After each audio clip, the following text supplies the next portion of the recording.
Kemi një ngjarje shumë të rëndësishme të këtij muaji që është urani që shkon në binjak.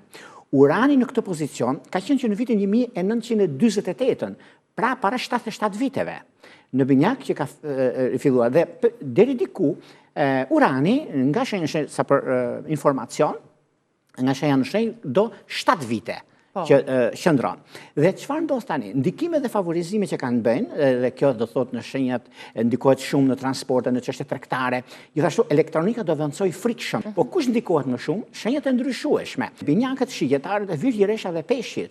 Do shikoni dhe vetë, dhe ju se thot Jorgo, në lidhje me gjërat të papritura. Bën një plan për shembull për të ikur në pushime, kthehesh nga pushimet. Do të ketë kujdin, do keni shumë kujdes. Çfarë ndodh në këto gjëra?